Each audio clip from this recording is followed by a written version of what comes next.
Welcome, everyone. We appreciate your joining us this afternoon or this morning, depending on where you are in the world today.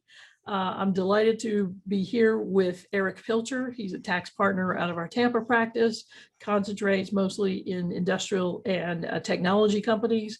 And Catherine Baisley, who is a partner in our Atlanta practice, and she spends most of all of her time in the real estate area. So they're here to lead discussion today on year-end planning and what we can do between now and the end of the year. Please note, this is our a warning signal, if you will. This is not a comprehensive review of any particular tax position, so please do not rely on these brief summaries to take action without further checking into the underlying information and all of the specifics around a particular tax position. And your particular circumstances for your company or your needs may also impact whether or not a particular area is applicable. So please reach out to your Cherry Bekaert tax advisor, and we'd be happy to talk further about anything that we're going to address today. So in thinking about how to organize this presentation, what I have thought about and what we discussed and pulled together was, look, there's a lot of uncertainty about where the proposals in Congress may land from a tax perspective. So let's concentrate right now on the things we do know. We'll actually spend very, very little time talking about the proposals in Congress, the Build Back Better bill. There are a couple of areas that we want to bring to your attention in this, but there's enough dealing with things that are already new, different for 2021 and going into 2022, that's going to fill pretty much most all of our time. So we've pulled together sort of 15 year-end tax planning questions and a few more for that are specific for pass-through entities. So at this point, Kat, I'll turn it over to you and let you kind of kick us off in our discussion. Hi, everybody. Good afternoon. Hopefully you guys will be paying attention to us and not just clicking the buttons when you see a CPE question, because I think there's some very useful information that you can kind of all take with you. I would start by, when possible, printing these questions and have them on hand when you're doing your year-end planning. And these questions lay out what we'll be talking about today.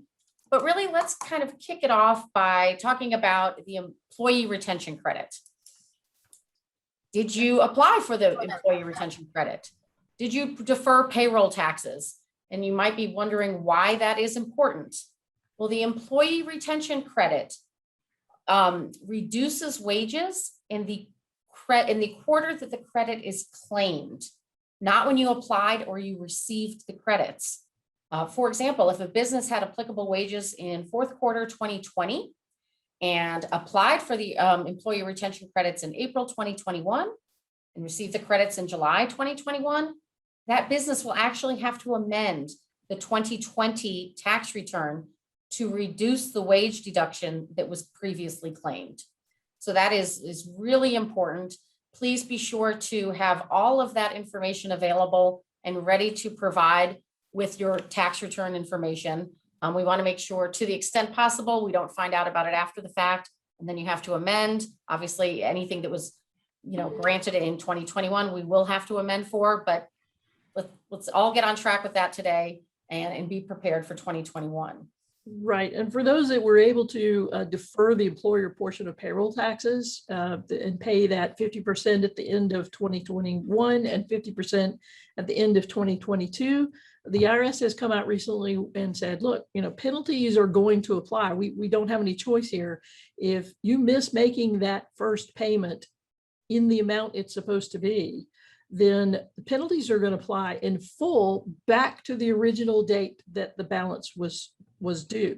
So very important, if you did this payroll tax deferral, to make sure that that first payment is made fully before December 31, and that would be the first half, 50% payment.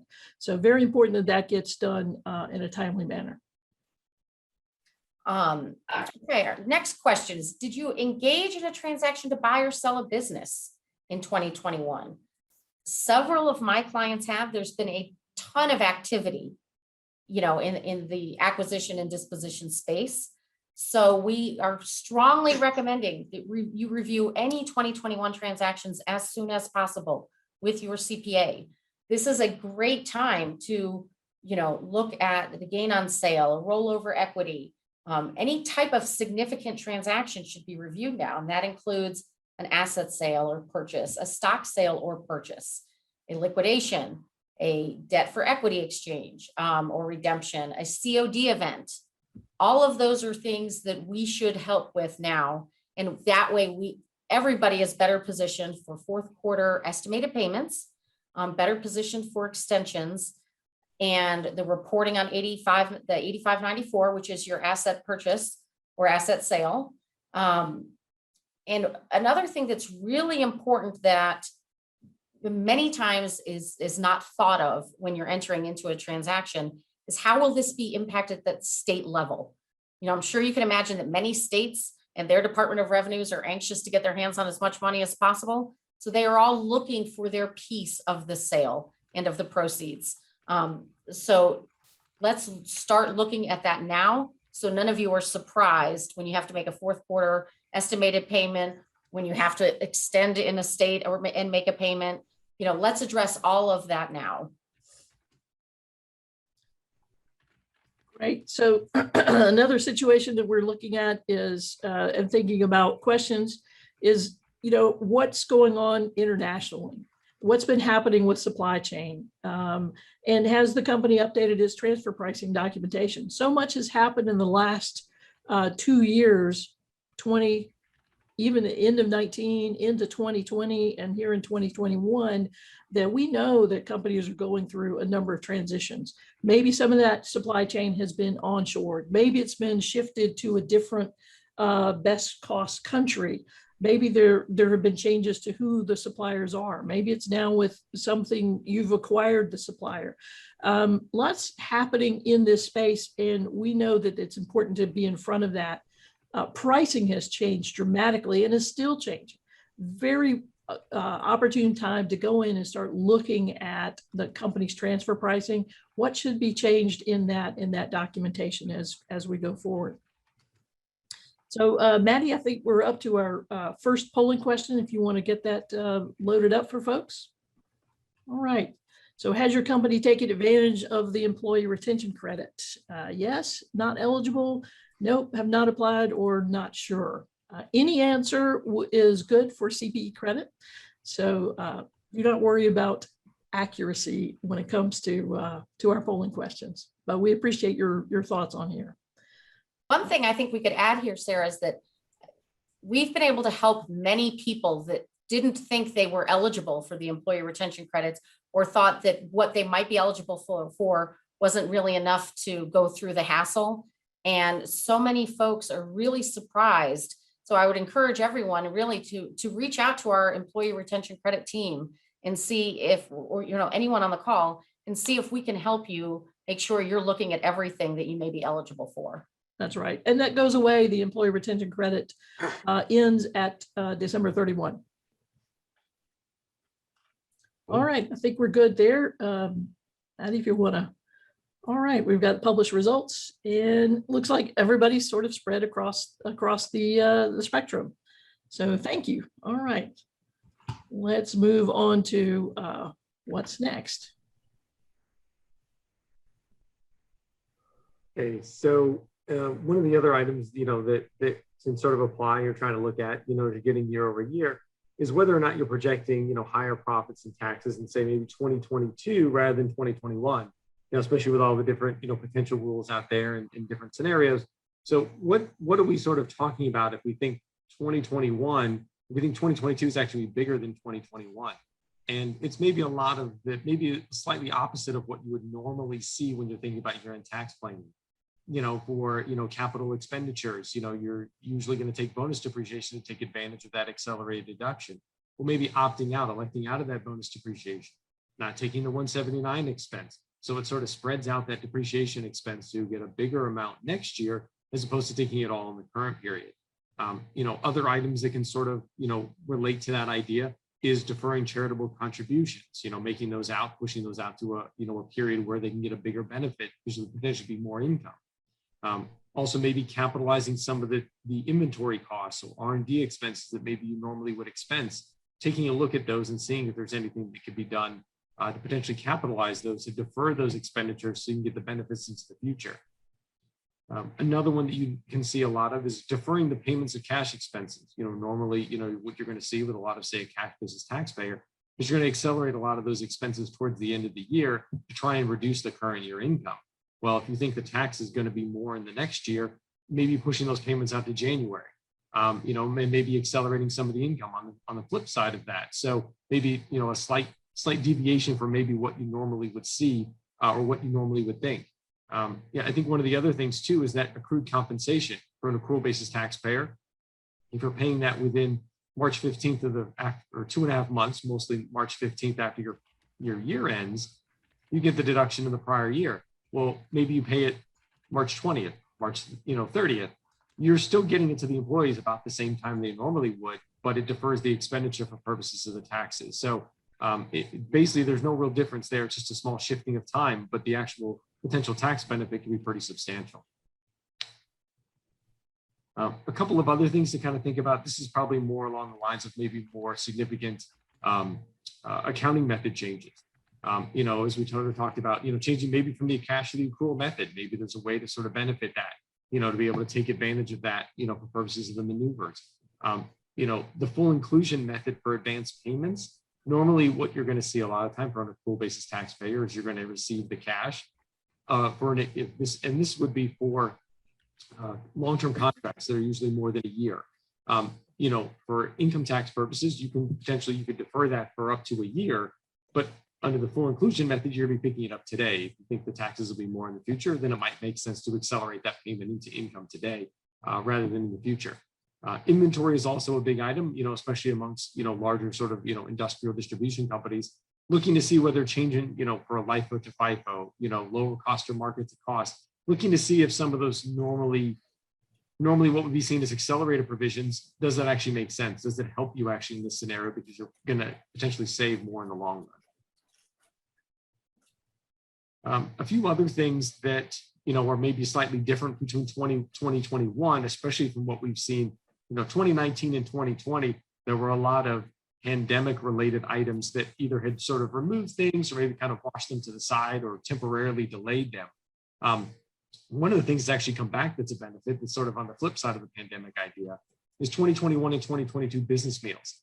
Normally we're stuck with a 50% deduction on those, but for now, when you're enjoying it at a restaurant and out with clients, you get 100% deductibility. That's a significant change that's not really ever existed before. So it's something to kind of think about now that, if you always kind of, lump them together, push them together, is this something I can actually sort of, identify to be able to take those deductions?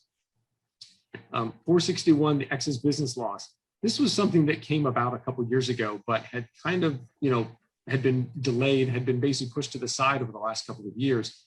If you have a flow through activity and, normally, and we'll go through the details a little bit more later, but generally speaking, when you're over $500,000, there can be some limitations on those business losses that come from those flow through entities. That comes back in 2021.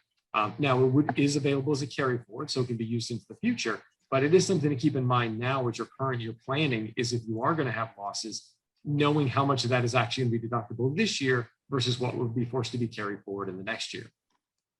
A few other things are obviously 1031 exchanges. It can go both ways depending on what your scenario is.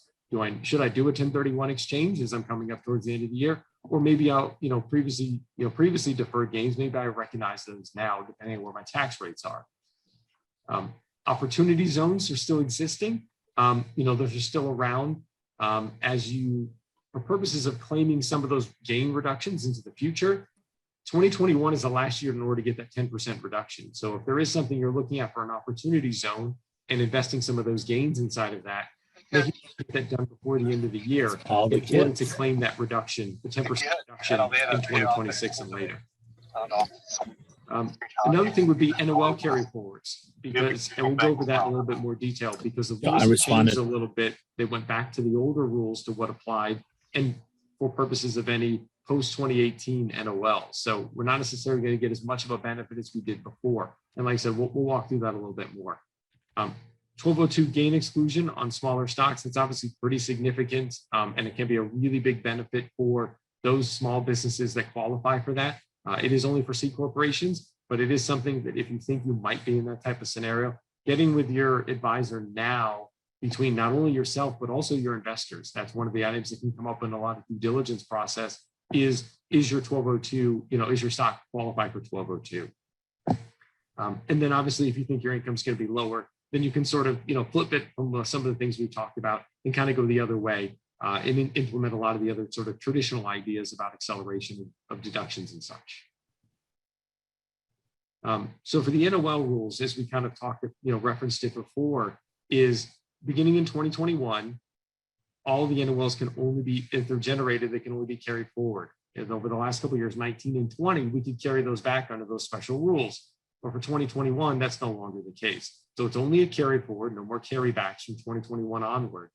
And NOLs that you do have that were from 18 and forward can only offset 80% of current taxable year income. So it is important to be careful that depending on what losses you're using, because if you look at the next line, NOLs generated before 2018, so 17 and prior, still can offset 100%.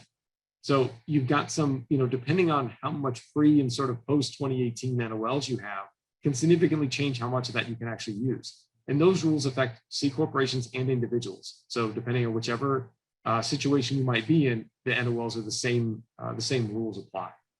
And also be careful depending on what elections were filed in your 2020 returns, because those affected 18, 19, and 20 for purposes of any sort of carrybacks and carry forwards. If no election was made, any of those losses do need to be carried back over the 5-year periods that were potentially allowed. If the elections were made, then it's going to be carried forward only. So that is something to keep in mind if those elections were not made on those 2020 returns. So then kind of a few other items, as we sort of talked about, if we think the income is going to decrease in 22, reverse the things that we sort of had talked about. But a few other items for 2021. One of the things with retirement plans, normally in the past, you had to set up a lot of those plans, even if funding maybe happened later. But with some of the new tax law changes, you can actually set those up even into 2022. But it's important to have those discussions now to figure out what are my potential retirement savings benefits, whether that's a 401k for the employer and salary reduction, whether it's some more, say, more sophisticated, qualified, compensation arrangements for executives, making sure that if there is something that applies, making sure you're having those discussions, because, as we're talking about it here on November, a lot of people are already starting to talk to their advisors about these things. So if you are trying to get in, it sometimes can take a little while. And setting up those plans or potentially changing your plans in some way doesn't happen overnight. So you have to build in a little bit of time on that. And then the last thing on the charitable contributions from the C Corp side, it used to be a 10% limit or 10% income limit. It's actually raised up to 25%. So it does actually give you a little bit better benefit now than you would have seen in the past. And I think this might lead us to our next polling question. Yeah, it sure does. So that's what Eric just walked through is the largest bulk of, the planning ideas and things. And depending on when you think what's going to happen with taxes and with the profits of the company going forward, you can either decide, well, I'm going to lower my taxes today as much as possible for 2021, and I'll worry about 2022 next year. Or if you already know there's going to be a large step up in income next year, here's some ways that you can postpone and push out some of those deductions to a year you're going to be able to use it and need it. So do you anticipate higher profits in 2022? This is great and good news. I think as soon as everybody gets signed in for there, I think just about got everybody recorded who needs some credit.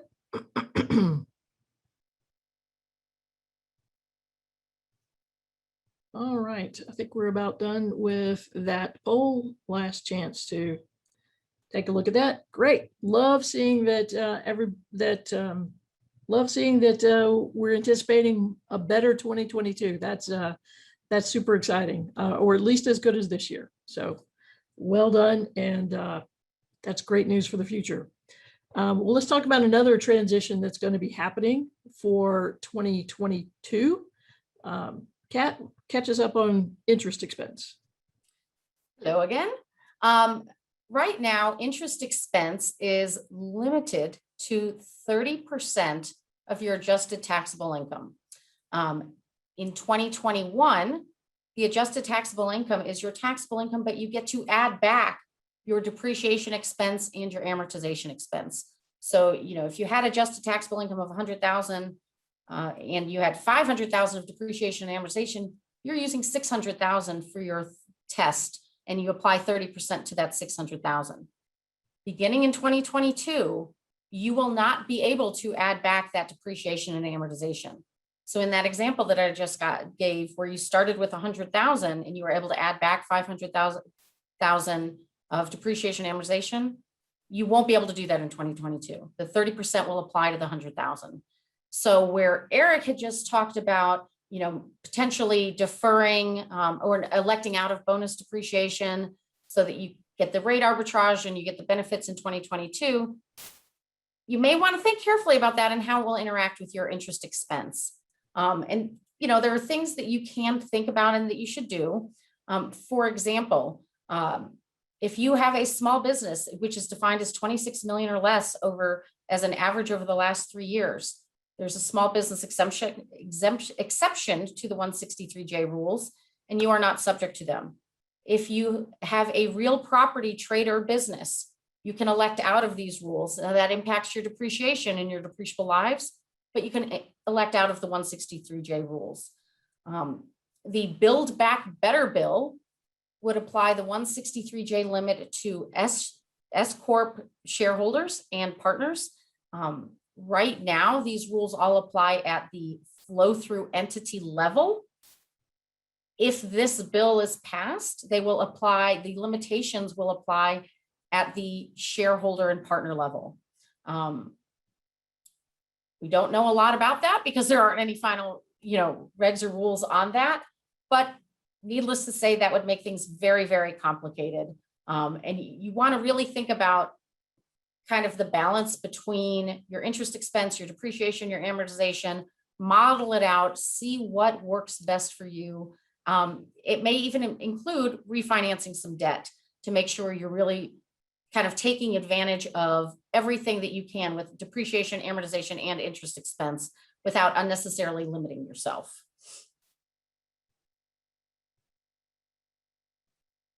So, and then as we sort of talk here, as Sarah sort of alluded to prior, what sort of changes the company had, or had to implement as a result of, sort of COVID-19 and the pandemic, that's obviously sort of a big overall general question. But, one of the things that you can help offset maybe some of the additional costs or some of the additional things that you had to do in order to either change your business. Sometimes it could be completely changing what it is you do. Some of it could be changing what the business model was. Some of it could be sort of digitizing what it is that you do. Now that we're sort of working in more of a remote environment, some of that could be, having to incur costs to, maybe digitize some of the things or do things more electronically than maybe were done by hand or in paper form before.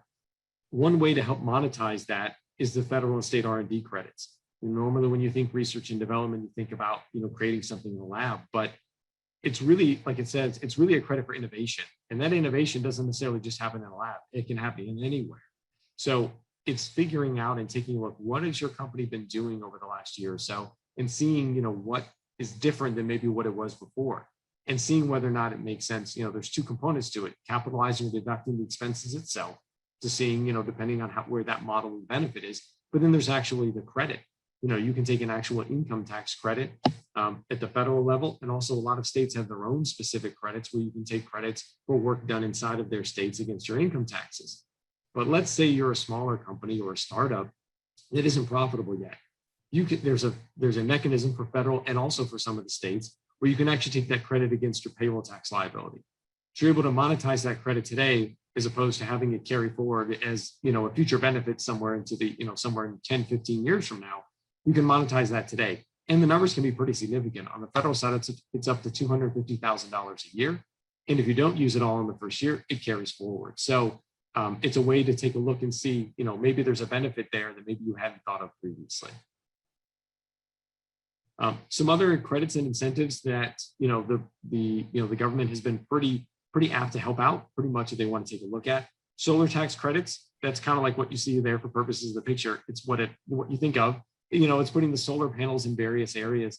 Could also be on top of on top of a building that you have. There's multiple companies that do that to be able to take advantage of that. Not in addition to maybe what your state or even your utility company may give you a credit for, say, if you're generating enough energy, you're actually selling it back into the system and actually getting a reduction overall. The next couple items are in regards to, 179D, 45L. Those could be deductions or credits for building properties. Building, could be homes, it could be apartments, depending on the size of the building itself. Getting those sort of credits for energy efficient building and being able to take a deduction or an actual credit. And then there's a lot of different other credits within this, this area between new markets, historic rehabilitation, but there's a lot of things out there. And it's one of those, just having those conversations to say, here's what we did this year, especially if it's different than what you've done in the past, to see if there is something that might apply for you.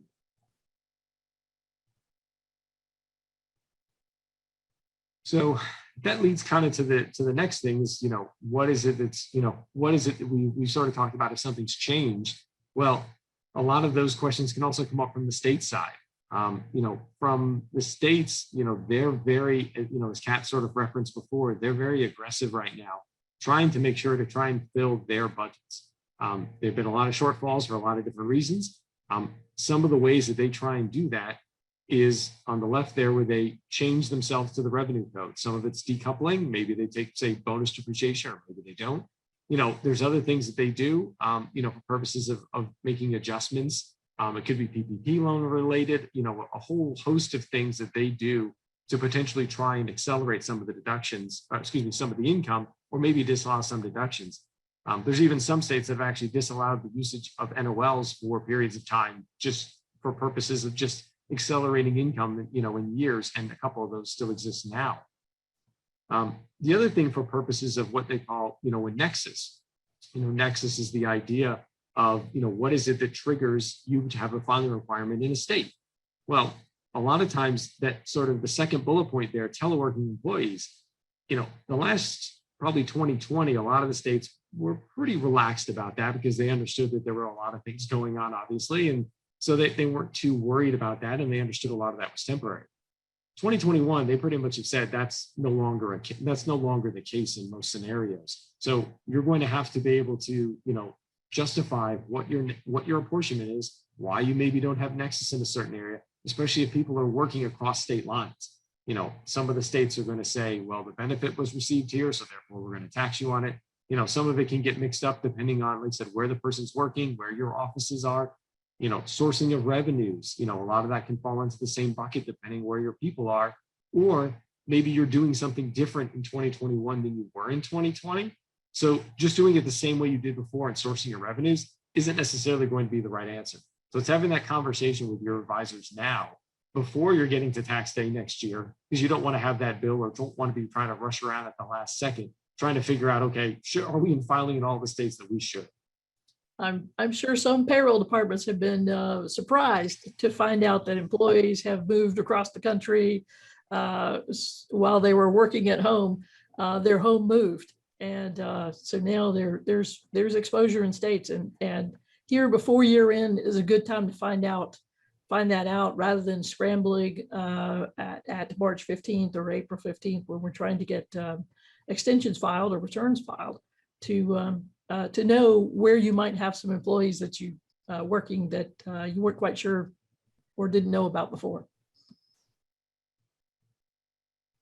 So, and then just kind of a last item on the state side, is seeing if there's anything within the state or your county to help you from an assistance standpoint, whether that's a grant, some sort of a credit, an incentive, sometimes, they'll provide any number of things, either you're relocating in some capacity, maybe you're expanding, looking to hire, retraining, for potentially some of your employees. Seeing if any of those programs exist, a lot of times some of those programs, either go, there's just excess amounts that might be available, or it's first come, first serve. And some people know about it, but some people don't. So it's just checking to see whether or not there's something there. it's amazing the amount of things that could potentially be available for a company just by asking, a local area to see what's available. One thing that you do have to keep in mind, though, is usually on a lot of those things that funding is pretty much going to be taxable, whether it's a grant, credit, incentive, those are pretty much going to be that way. So just keeping that in mind as you're sort of planning that out, especially if you're going to get a significant amount. And also thinking about when you want that funding. If you have the chance to say, hey, we're not going to be able to spend that funding until January or February, delay getting it from the state or from the county until January or February, rather than taking now. If you're spending everything and it's on a reimbursement, make sure you get those reimbursements before you're in to match up with the expenses that you're incurring in 2021. And I think we're up to our next polling question. All right, has the company benefited from credits, incentives, or grants in the last 2 years? There's been a lot of COVID-related funding floating around and from different sources and resources. There, like we said, are a number of different kinds of state credits available. And so or even some federal credits and incentives. So let us know if you've been able to take advantage of any sort of credits, incentives, or grants in the last 2 years. PPP loans are a big one, which I think is on our next slide. So sorry, Kat. That's okay. And Sarah, one thing that I would think it might be entertaining, it might be scary to some of our audience, but we actually have a client, and Eric was just talking about, people may have moved during the pandemic because they're working from home. And we have a client who was on a team meeting, and in the background, somebody saw the Eiffel Tower and they were like, oh, well, that's a cool background. No, the person had moved to Paris. So not only they now became a multinational company and faced even bigger issues. Yeah. That suddenly that person became a contracted worker suddenly. That's great. All right, Maddie, you want to go ahead and close that poll and see? And let everybody see. Great. So it looks like a lot of you have been able to take advantage of opportunities that were out there. And that is great news. So Kat, catch us up on a couple of new things here in 2021 that we may not have had to deal with before. Okay, the first will be your PPP loan forgiveness. Have you received confirmation that the loan has been forgiven? How has that been recorded? We need to make sure that, please either have it as a separate line item, on your trial balance. Make sure your advisors are aware of this. You do not want to pick up taxable income unnecessarily. Is there a liability that needs to be relieved? Just reach out to your advisors, make sure this is properly communicated so that you are not paying tax unnecessarily. Cryptocurrency, I know that it's just, the general word is exciting to some, frustrating to others that don't understand it. And this is something that from the individual side, we've been asking about, are individuals selling cryptocurrencies? Now the IRS is really also shifting their focus to businesses. Are you investing in cryptocurrencies? Are you accepting cryptocurrency for, goods or services? Are you mining? Are you mining any cryptocurrencies? There's a lot that's going on in that space. And please talk to your advisors about this. This is something that is new. The IRS will be cracking down on it. So we want to make sure that is captured. Right. And as you develop a cryptocurrency strategy for your business, then keeping that in mind of what's ever changing, what's new, and what sort of information reporting may be required. The bipartisan infrastructure bill, one of the big pay-fors in that bill is to require additional reporting for cryptocurrency transactions, and has the industry very worried about that provision and who's going to be responsible and the demands on that. So the service is trying to get ahead. Congress is trying to provide support, but we will see more of this as this industry develops. Okay, and then this is just kind of I don't want to say a catch-all, but are there things that you can do now or anything that should be done prior to year end that will impact your taxes? For example, if you have the ability to make an accounting method change, and if it is unfavorable or favorable, you'll want to figure out what year you should take that in. If it is going to decrease taxable income, you might want to consider making that in 2022 when rates will be higher. If it's going to increase taxable income, that is considered an unfavorable adjustment. You can spread that out over 4 years, but maybe you go ahead and make that now so that you can capture some of that taxable income in a lower tax rate year. AAR adjustments for partnerships, kind of same theory. That is the new version of amended returns. And when you file it, you will dictate what year that adjustment is being picked up. If you file an AAR in 2021, then the recipients of the AAR, the partners, will report that change in 2021. If you file it in 2022, the partners will report that change in 2022. So depending on what the change is and how it will impact their taxable income, that will help you lead to make a decision as to whether it should be a 2021 activity or 2022. Failure to include forms or undisclosed positions. Form 8275 is when you disclose something that may be a little bit undesirable. You don't have transfer pricing in place. Anything like that, let's work on correcting now prior to year end. It's going to get tougher to file Form 8275 if you say, you know, we're working on our transfer pricing policy. We don't have it in place, but you've been saying that for 10 years. You know, let's get that cleaned up. Let's do that now. And our fourth point here is, what's the plan for filing extensions? That may seem strange because you think, well, I mean, I either file or I don't. I file timely or I extend. For many groups, especially partnerships, you know, you may want to consider extending, because if you extend the return, you can file the return up until the extended due date, but you can also do what's called superseding a return, which is where you're essentially replacing the return that the IRS has on file with a new return. That prevents having to amend a return or file an AAR for partnerships, which are very, very time consuming. That allows for a lot of corrective measures to be taken, especially if you have international tax forms. Those have very, very steep penalties. And this is a way that you can still get those forms filed timely by superseding a return. You're still filing by the extended due date, but you can still take that corrective action. So we are strongly encouraging filing extensions. Great.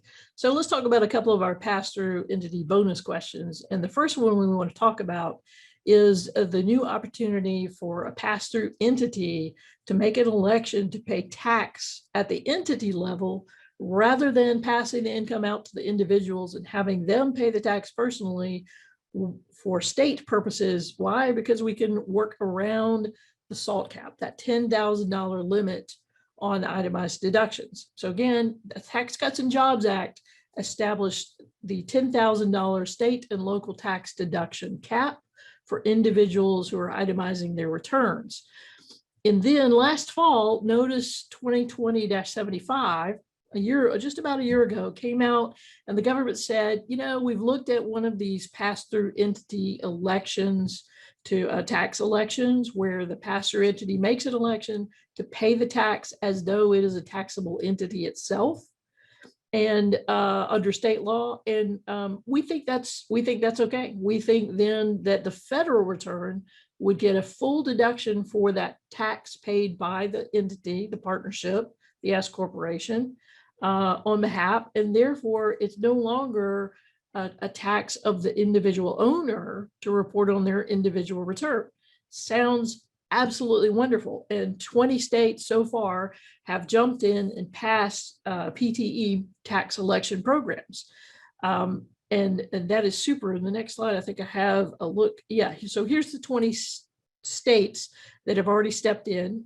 Connecticut came through the first. They were back in 2018 with a mandatory provision. You don't get a choice. If you're filing a partnership or an S corporation return in Connecticut, the entity will be paying the tax.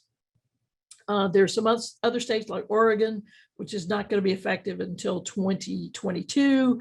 And same for Arizona and Colorado. Other states came in and were effective first in 2021. The interesting thing is it's not going to be a clear-cut answer as to how this works. We just had to deal with this summer with pass-through entities in Maryland, where you might have had owners living in Maryland. There might have been owners living in DC, in the District of Columbia, and there may have been owners living in Virginia. And all three taxing jurisdictions treated the Maryland pass-through entity election differently. And it caused some interesting conflicts between partners and what was good for one and not good for another. It also, the way that a non-resident is treated versus a resident of a state can be different. They may be treated equally or better. Residents in Florida, not to worry. They would love the pass-through entity election and have all the other states pay those taxes on their behalf. Entities pay their state taxes on their behalf. This is different. This is not the same as a composite return. This is not the same as withholding. This is where the entity itself gets taxed, which is kind of a conflict when you say a pass-through entity. And now we're saying, well, except here, we're not actually passing through. Some states are awarding a credit. Some states are allowing to the owners for the taxes paid. Other states are saying, well, you do not have to include that income at all on your individual state return because it's already been included at the entity level. So a lot of conversations need to be made.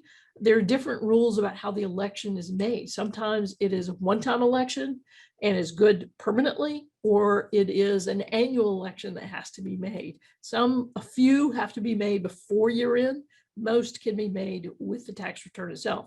So very important for all pass-through entities operating in one of those 20 states to think about the opportunity for that, to make that pass-through entity election and see if it's beneficial for the owners to work around that $10,000 SALT cap limit. Let's see. Sorry, I'm up next. A couple of other quick things. 461L was mentioned early on. Pass-through losses from a pass-through entity. There are 4 loss limitations to remember. The first level is there enough stock or debt basis to allow the loss to pass through to the owner?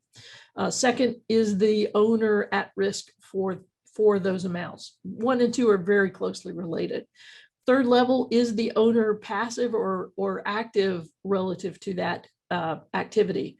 And then lastly, okay, so I've made it through all the other 3. I've got this loss. Well, wait, is it too large? When I combine all the losses from all the activities that I get to deduct this year, am I running over the $524,000 threshold for married filing jointly or $262,000 threshold? In which case, my loss will be limited and for this year, and I'll have to carry that forward into future years. Also new for 2021, there is a new form 7203, which is going to go into individual 1040 returns. It is a form to report S corporation shareholder stock and debt basis limits. Until now, there's been a form for partnerships to report that, but we haven't had a form for S corporations, and now we do. So this really mirrors the worksheets that were in the K1 instructions for S corporation 1120 SK1s, and now just formalizes the information in a form that should be submitted with the 1040 tax return. And finally, the other pass-through entity element is the new schedules K2 and K3 for reporting international activity. Just be aware, this is K2 is 19 pages and K3 is 20 pages. The IRS is really trying to capture international activity that is flowing up into a partnership return. So even if your business is not doing this, if you're invested in a hedge fund type activity, alternative investments, as they're frequently referred to, that has international reporting information, you're going to get a very thick Schedule K1, and all that information is going to have to flow into out to the partner's returns. So just bear in mind that if you have to fill out this information, it's great to get it started now, if that's the nature of your business entity, or if you're invested in something that's going to get one of these, just bear in mind that's going to be an additional administrative cost when it comes to preparing tax returns, your own personal tax returns. All right, I think we're up to our next polling question. Polling question 4, which of these areas for pass-through entities may impact your company's owners? So give that some thought. Again, get 3 out of the 4 questions answered and hang on to the end of the program, and you will be right on time. And we are just about wrapping up, so let's go forward. And I think, Eric, you're up with our last couple of year-end planning questions to think about. Yes, thanks, Sarah. So just kind of a last sort of overall thing, in regards to, sort of maybe what is the growth or exit strategy for your business, and kind of the steps to kind of think about, as you're sort of walking through that process, and kind of seeing what those are. I think it's kind of twofold. From a growth strategy standpoint, are you sort of on the buy side? Are you looking to acquire entities in some way to figure out, growing your business, during that mechanism? Working through, projected results, getting ready for due diligence. If you're on the buy side, as the company you're acquiring or the companies you're acquiring, do they have this information? Having that activity, being able to sort of go through that. If you're on the sell side, if you're in the middle of the process now, obviously that's part of it to kind of figure out what you're doing, and going through these things, but it's even better to have it done on the front end. Because if you're getting to the point where you're sort of at the due diligence phase and you're still kind of pulling everything together, you'd rather be able to provide the information to the company that's acquiring you rather than the other way around, where they're saying, hey, here's the things that we found. Because it can significantly affect the amount of cash you can get up front. You may have significant escrows. Worst case scenario might even destroy the deal. And sort of working through those, getting everything identified, seeing if that opportunity zone idea makes sense for purposes of any of your gains, on this activities. It's really just sort of thinking through the steps and working with your advisor to make sure that there isn't any issues that are being missed. I think one of the biggest ones that we'll see is actually sales tax. A lot of different industries, it's known if I'm selling, say, tangible, that I've got tangible items, I know I have to worry about sales tax. But sometimes when you're dealing with, say, software as a service, a lot of states now are very aggressive on the service side. For anyone who's heard anything about the Wayfair rules, they're very, very aggressive on that on the sales tax. That's, I would say, one of the bigger things that you see within the M&A side, that it's always going to be drilled down to, and they're going to take a look at. Whether it's, are you filing? Where do you have to file? Do you have exemptions? And so on. So it's really just kind of making sure that all of this is accounted for and all of it's working through as you're going through that process, because you want to have it ready before anybody comes. Right. And I think this pass-through entity tax election is going to be another area that's going to get looked at in a due diligence situation.